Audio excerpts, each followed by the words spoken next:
Yang pertama, ada hukum kekekalan massa. Penemu dari hukum ini adalah Antoine Laurent Lavoisier. Bunyinya, dalam reaksi kimia, massa zat sebelum dan sesudah reaksi selalu sama.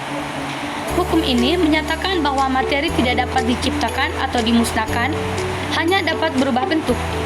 Dalam reaksi kimia, atom-atom hanya mengalami penataan ulang sehingga massa total tetap konstan. Contohnya, jika kita membakar kayu, massa abu dan gas yang dihasilkan akan sama dengan massa kayu dan oksigen yang bereaksi. Yang kedua, ada hukum perbandingan tetap. Penemunya Joseph Proust.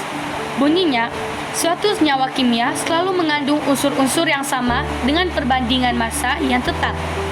Hukum ini menyatakan bahwa komposisi suatu senyawa selalu tetap, tidak peduli dari mana asalnya atau bagaimana cara pembuatannya.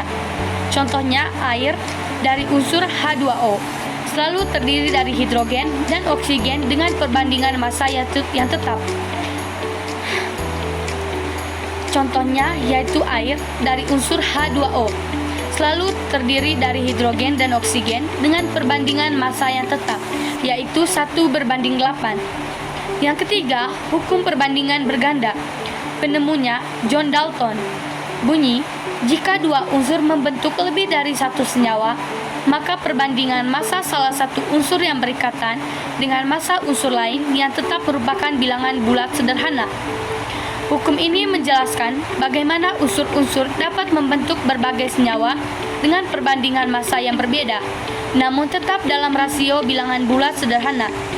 Contohnya, karbon dan oksigen dapat membentuk CO atau karbon monoksida dan unsur CO2 atau karbon dioksida. Dalam unsur CO2, massa oksigen 2 kali lebih besar daripada CO untuk massa karbon yang sama. Yang keempat, ada hukum perbandingan volume. Penemu dari hukum ini adalah Joseph Gay-Lussac. Bunyinya, pada suhu dan tekanan yang sama, volume gas-gas yang bereaksi dan gas-gas hasil reaksi berbanding sebagai bilangan bulat sederhana.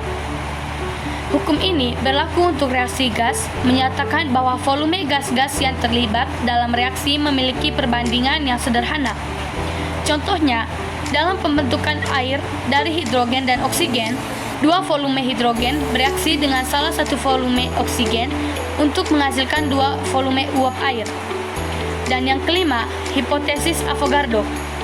Penemunya Amadeo Avogadro. Bunyinya, pada suhu dan tekanan yang sama, gas-gas dengan volume yang sama mengandung jumlah molekul yang sama. Hukum ini menghubungkan volume gas dengan jumlah molekulnya yang menjadi dasar untuk konsep mol dalam kimia.